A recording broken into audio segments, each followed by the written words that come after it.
On today's World Insight, China's long shadow over U.S. talks with Asian allies ahead of a high-level China-U.S. meeting in Alaska. So what does the flurry of U.S. diplomacy in Asia ultimately mean for trade? And a touch of nature in a simple, living, breathing space, the philosophy of a Pritzker Architecture Prize-winning French duo. We are those who can observe the reality and make something much better with it.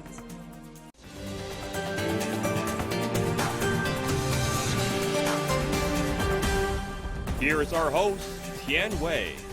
Hello and welcome to World Insight. I'm Tian Wei in Beijing. China and the United States top officials are going to meet in Alaska later this week. U.S. Secretary of State Antony Blinken and Defense Secretary Lloyd Austin are on a 4-day trip to Japan and Republic of Korea, the first overseas trips of high-ranking Biden administration officials.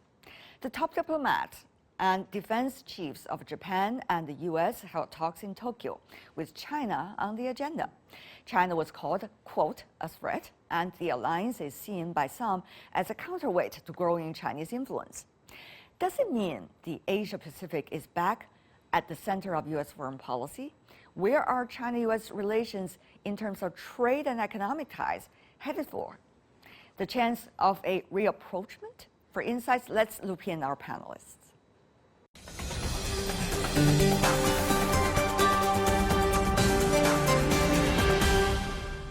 For more on China-U.S. economic and trade ties in Washington, D.C., Jeffrey Shaw, Senior Fellow at the Peterson Institute for International Economics. In Beijing, Yael, Director with the China Center for Economic Research with Peking University. Yeah. Mr. Shaw, let me begin by asking, the meeting between the U.S.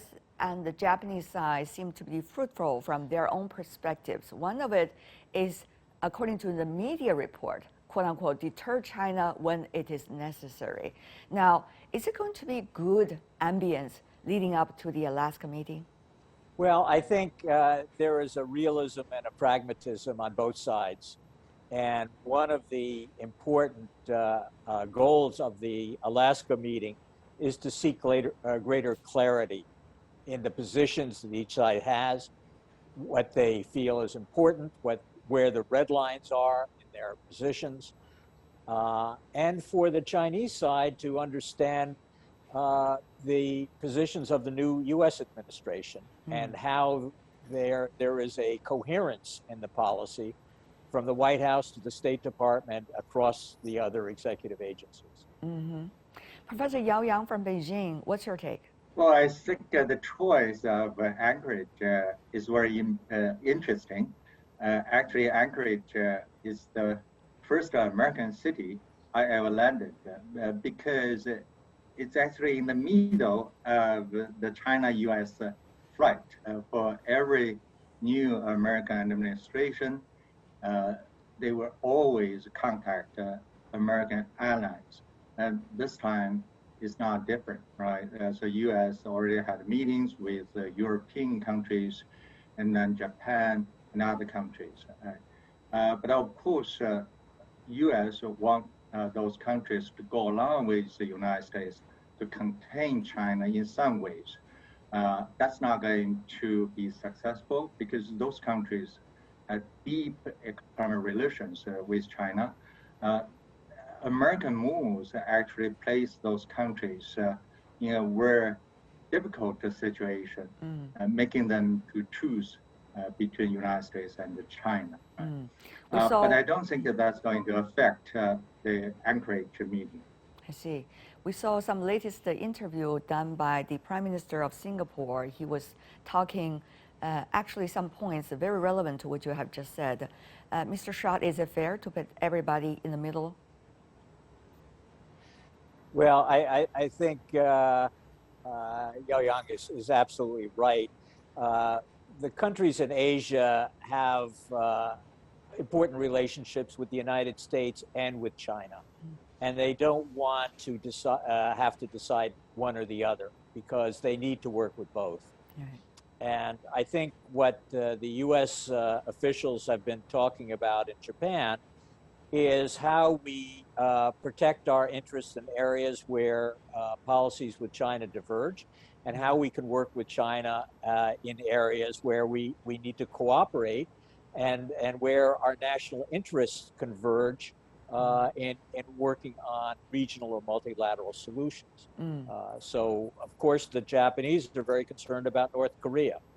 Uh, and other countries in Asia are very concerned about developments in Iran and the the progress towards developing nuclear weapons. So these are areas where I think it's in the mutual interest of both the United States and China and other countries in Asia to find a way to work together. Now, let's go to specifically some of the trade and economic issues. First of all, first phase, second phase.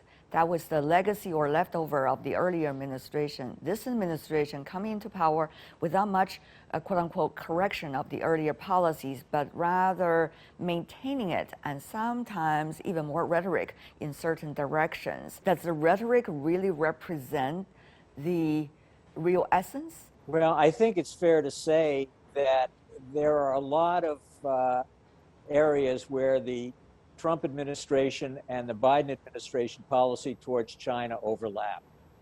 And so there will be some continuity.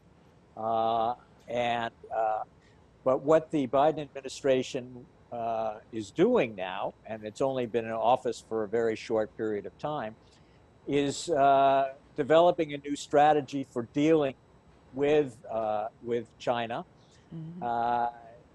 taking into account what has happened in the phase one deal. And I suspect that there will be some recalibration once that strategy is completed. But I don't see any near-term relaxation of the restrictions. And in some areas, with regard to export controls, I'm afraid things will get the restrictions will become more will be tight. The Biden administration has realized the Trump administration's trade policy toward China has failed. Yeah. I think that they know this, right? If you look at the data, U.S.-China trade deficit only declined a little bit, but if you look at the general trade deficit in the United States, so the Trump trade policy failed. The reason the Biden administration still kept those tariffs, I think the only reason was to keep the cards in American government's hands. So when it comes to the negotiation table, they can raise this card and say, we have cards in hands, right? I think, and he's certainly right that the Biden administration recognizes that the trade war tariffs have not succeeded. They've hurt both countries. But politically, it's very difficult to move away from that policy until you have another strategy. That the Biden administration will probably not make recalibrations or changes in the tariff structure until they can put it in the context of a broader policy approach towards China, which could include areas of cooperation, which could make it easier politically in the United States to ease up on trade restrictions that haven't been doing what they were intended to do. Yeah. The Biden administration coming into power, not necessarily giving an exact plan of where the U.S. should be heading for, but at least it's about a plan not like Trump. So now it seems to be in the process trying to establish what his plan really is under various circumstances in the U.S. So how is China, economists like you, looking at this forming process of that policy coming from the U.S., and how will China interact in this process, including the Alaska meeting? I agree with Jeff that President Biden is a working class person. He cares about workers in the United States, and I sincerely hope that he's going to succeed. But in order to make American economy even better, United States has to change its foreign investment policy, particularly those policies toward the Chinese investment, right? So if the United States can make a so-called national security review process more open and more transparent, then more Chinese investment will go into United States. And that's going to create many jobs for workers in the United States, right? So thinking about, the whole world, probably the Chinese technology is more adequate to create the jobs in the United States than investment from other countries, because China is in that stage that is in the middle range of technology. This kind of technologies can create more jobs than so-called high-tech industry. One of the things many have been talking about is about technology. Now, where is going to be the policies regarding technology, particularly in the bigger picture of economic and trade ties between China and the United States? Mr. Shah, do you have a sense already? Well, I think there's certainly going to be some, I used the term before, but it's appropriate, recalibration of the Trump policies on technology policy. I think there's going to be a narrowing of the focus of export controls, increasing the level of restriction in the most, but but removing the cloud over less sensitive technology. Both sensitive but and less defining what's sensitive and less sensitive is a very sensitive subject. There will also be an emphasis on trying to support new innovation, new research, and some new development in the U.S., which will put the United States closer into the area of industrial policy and emulating some of the practices that China has been following over the past years. Interesting. Professor Yael? Yeah, I think the U.S. has to make a much more clear distinction between sensitive and non-sensitive technologies. That's one thing. Another thing is that to distinguish between technology export and a product export. I can somehow understand, although I don't agree, that the United States wants to impose some restrictions with technological export to China, but the ban and the restriction on U.S. products to China, that doesn't make any sense, because that's going to be a lose-lose situation. It's going to hurt Chinese companies, but in the meantime, it's going to hurt American companies because American companies are going to lose a huge market in China, right? So that's not good. I hope, in Anchorage meeting, the two sides can sit down and talk about this. Probably the most important thing is to come up with a set of rules regulating technological competition between the two countries. We have to admit there is a competition, but we have to compete in a framework of rules. The Trump administration broke many rules, I think, right? Yeah. And that was not good for either country. Regarding where U.S. is, China and the U.S. are both now going back to the World Trade Organization. It's having a new head, and there seems to be emphasis on vaccines, prevention control, but certainly there's a lot of trade rules that needs to be worked out. So, Mr. Shah, aptly body, the teeth of WTO has been collapsing because of U.S. early administration refused to work about the new nominees. Now, is it going to be changed soon? Not soon. The appellate body is disabled, and I think it will take some time to work out a resolution to the central concern that the United States has had for a long time. It's not just the Trump administration. This is a problem that you can't just blame on Trump. It goes back several presidents, but it is one where there needs to be some compromise on how to deal with a select class of issues involving unfair trade practices, in particular anti-dumping. Let me get a straightforward answer from you. So, Mr. Shah, you don't think China and the U.S. will be able to, as two of the biggest trading nations in the world, help to stabilize the WTO, at least for now? Not at all. The question was the timing of the appellate body revival, which I think will take a little bit of work. Okay. And maybe not by the time of the WTO ministerial in Geneva in November. But I think there are areas where the United States and China have an interest in working together with other countries to strengthen the WTO rules, to deal with access to medicines and vaccines, and preparing for the next pandemic. Okay. Dealing with developing a new agenda on trade and climate change.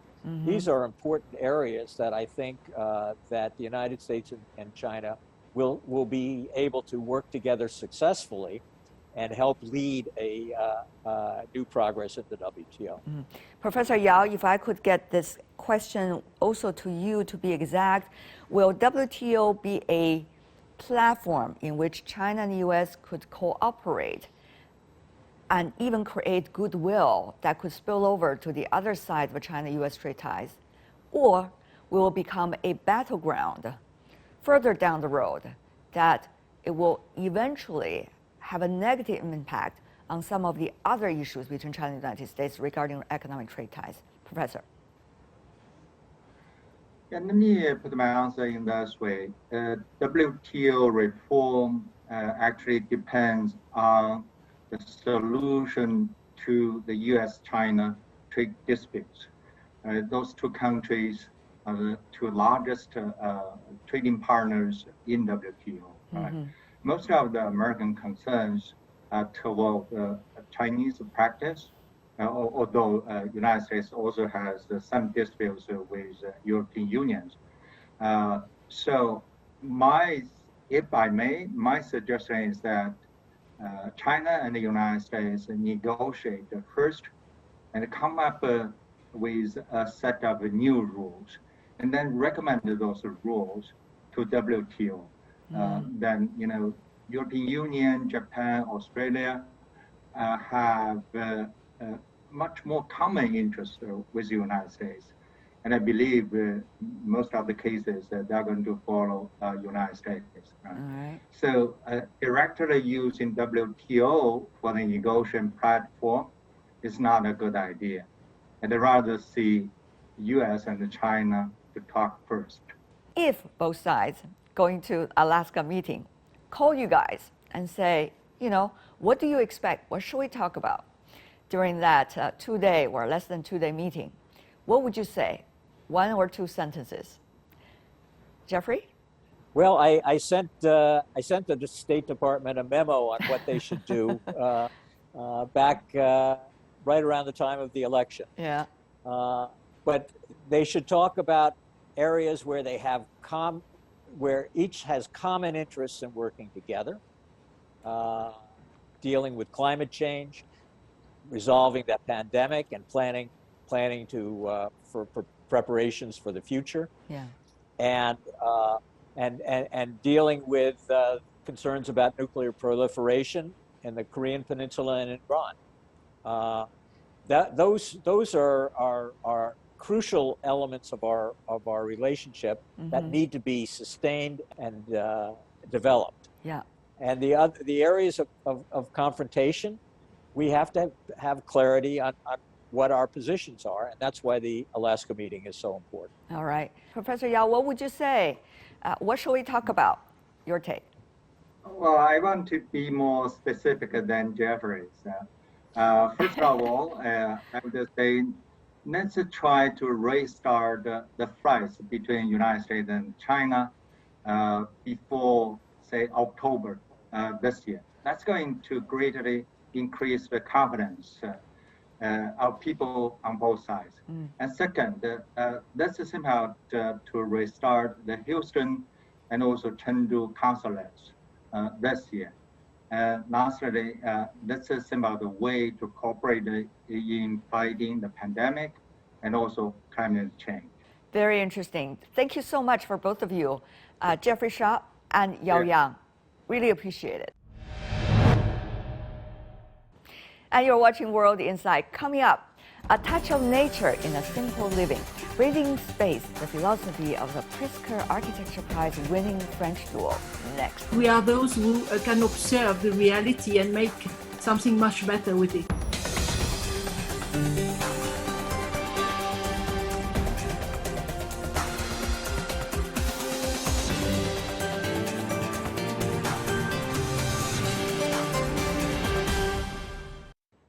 Welcome back. This is World Insight. I'm Tian Wei.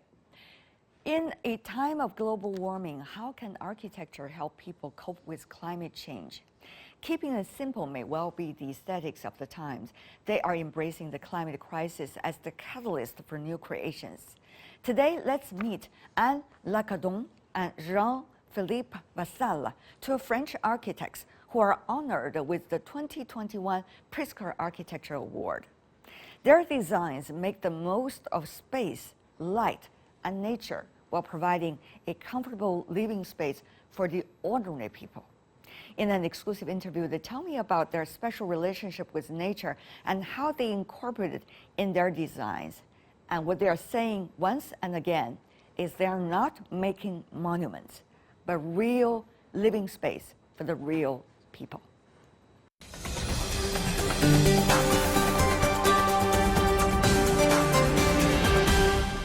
Anne Lacadon and Jean-Philippe Vassal, thank you so much for joining us and congratulations from this part of the world. Thank you. Thank you very much. You sound very calm for being the winner of such a grand architecture award. I guess that's your style. And in that sense, let me ask you the first question. You know, all of the changes we have in our world today, the pandemic, the geopolitics, the social disruption, what do you think all of these are having on the real thinking of architecture that you have these days? We are more and more sure that we have to analyze the situations more and more precisely, more and more locally, and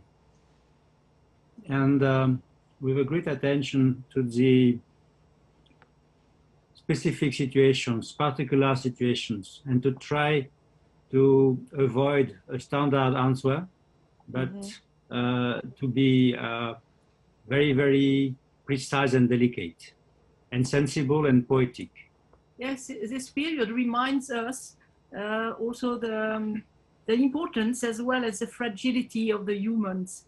And it's clear that more than ever, the architecture must take care about that and must be more comfortable, more pleasant, and taking more care to humans. And for us, it's something that we want to go through and go towards that.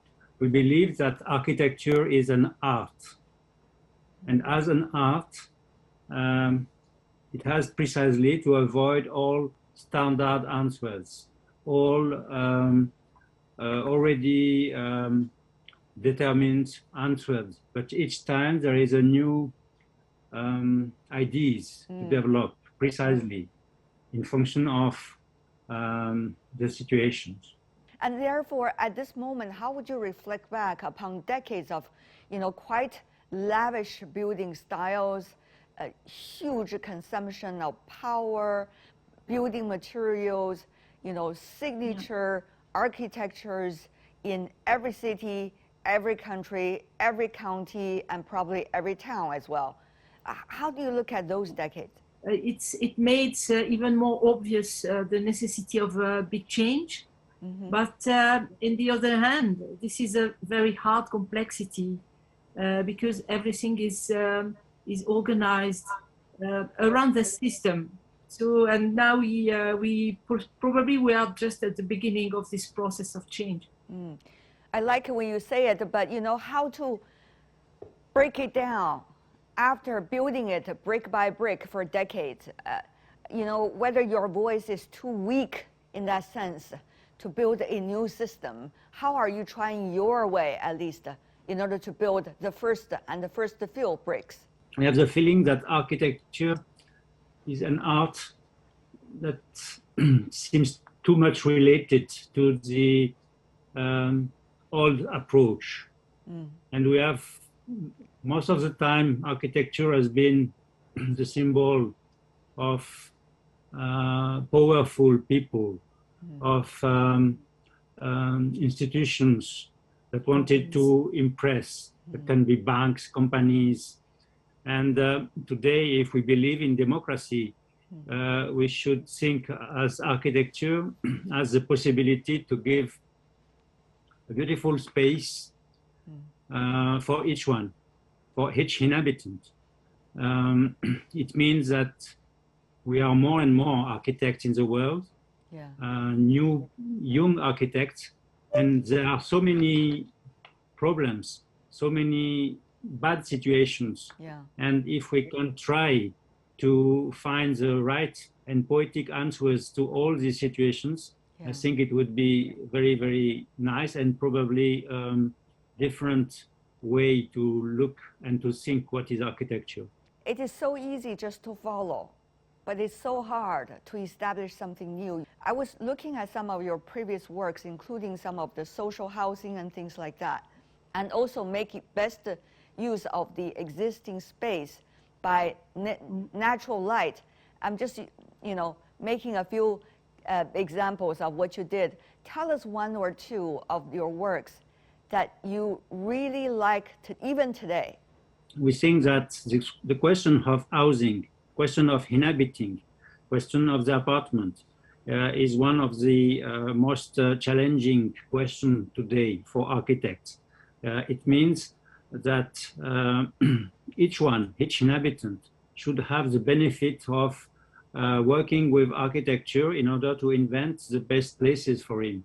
That means it should be in the same time poetic, full of light, full of air. It has to be affordable because it is done with simple elements that are light, air, life, space. And by that way, there is no reason for the rents to be very high because we can create generosity in a very affordable way. So it is precisely that time where economy and luxury can mix all together. It is not the luxury of expensive material. It is just the luxury of air, of light, of sun, and possibility to look the sky from your living room. That should be given to everyone. And to come back to your former question about which are the projects that we that have much importance for us. It's clear that the housing projects have we are very happy with this project, and especially the first project that we did, which is a small house, as we were young architects for a family, and this house, the house La Tapie, remains for us a very strong reference. We always think to this house, and all our projects they develop the same approach, the same philosophy. Because at the time we were discussing with a family, a normal family of people with quite low incomes, and we had a great ambition to create more space, more quality of life for these people. Right. In spite of the budget, which was not so big, but we took the time. We had the confidence of this family, and we could push very far this idea and never compromise with this former idea. So finally, we arrived to do this house, and now the family is nearly more than 20 years that they are living there. They are still very happy, and they talk very well of the house. So it remains for us a great example, and we learn so much from this house about this, how we could make us free of thinking, of changing the standard, of re-questioning the programs. How? And how? not always. You just asked the question how we can. So how can we? Today, most of the time, we have to take a budget, to take a program, and to see with the money that we have the minimum possibilities to do with that budget. And in fact, it is only the realization of some functions. And in this function, it is just one bedroom, one bathroom, one living room, one kitchen, everyone at the minimum. And when we say that working with the economy, working with this question of affordability, it is possible to use the minimum of elements to create the maximum of space. Yes. And this offers the possibility to create not unfunctional spaces, spaces for freedom, spaces that have not definitions, not like a living room or a bathroom, but just some spaces that react with the climate. We call them extra space, or we call them greenhouses, or we call them, but we see that these spaces are absolutely necessary because most of the time, if we just fit with the minimum of the functions, we don't give any possibility of freedom. What was it like? I really love juicy details. What was it like when you were talking to the family, you know, telling them what you are trying to present to them and support them with? You know, when you, in the first discussions that you have with clients, they always give you the minimum they think they can have. And this is not enough. So in terms of square meters, I need a house of 60 square meters and not 70 because I have not enough money for that, or only with one room. But in fact, at one moment, you have to try to listen about their dreams. What are their wishes? What are the things that they never say because they think that it is impossible. Yes. So it's only when they will deliver these elements of what they think impossible, but what are their real dreams, their real wishes, that you can start to work with them at the best. Did you remember their dreams? Yes. The house that you mentioned, what was their dream? So sometimes it can be, I would like a house, but in fact, when they dream, they talk about their holidays and the fact that they can camp just in front of the ocean. So you have to try to see how you can find a lot of space or a sort of climatic buffer zone that will allow them to remember that. Wow. So it is exactly that, to re-question the program, is not to take it as it is, but try to understand how this program has been established. Right. And if you arrive to understand what is missing in the program, because the program is a result of many negotiations or many discussions, but if you arrive to understand what is missing, but in the same time, which is absolutely essential, then you can restart on that point and work on an extended program, which is always more interesting than the former one. What was it like to be, in a way, being a silent voice for a long time, and now being discovered, quote unquote, for both of you?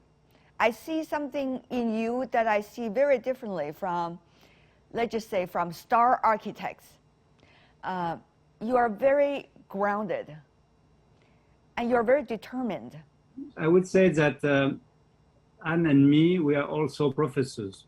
And we believe in architecture, and we believe in architects, and we believe in the young architects.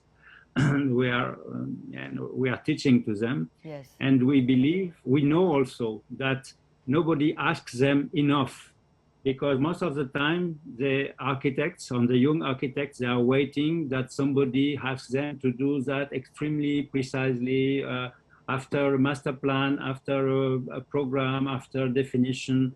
And we think that most of the problems that the society has today, nobody asks the architects to give answers. So there is not enough confidence in architects. And we believe that it's an extremely big challenge for all the people to know that architects, they can really help the cities, the landscapes, the countryside.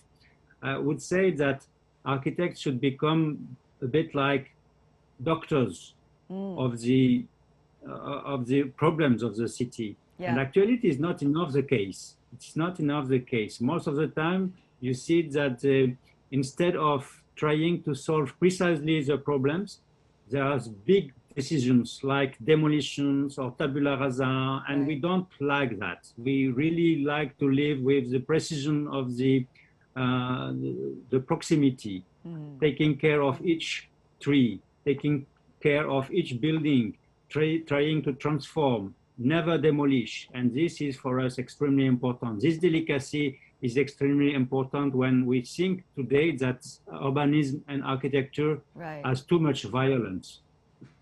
Our voice is, in fact, is very well known in the schools, because we are invited in many places to talk about what we are doing, to have discussion with students, to give lectures, and so on. So and we can see, and all over the world, and we can see that many young students, they really share the ideas that we are talking about. So it's for us, it's very pleasant, because in fact it's today the situation is as it is, but we really hope that the future can be different, and that all these young people, they will disseminate other philosophies or the ideas, and but it's always an issue of time. Actually, from the very beginning of our conversation, Mr. Lacadon and Mr. Vassal, I noticed the background in your Zoom. Where is it in your home? And why do two architects winning the Pritzker Architect Award having such a plain, ordinary, grounded background? That I'm very curious about. This is our office.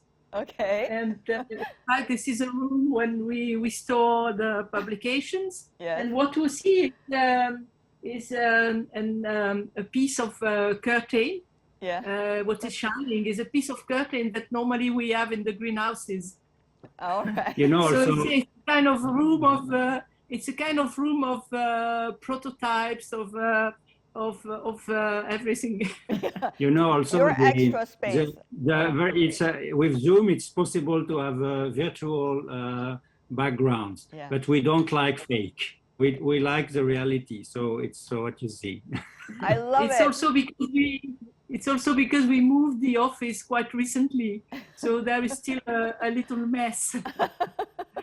But it's we have we assume it. We have no problem with it.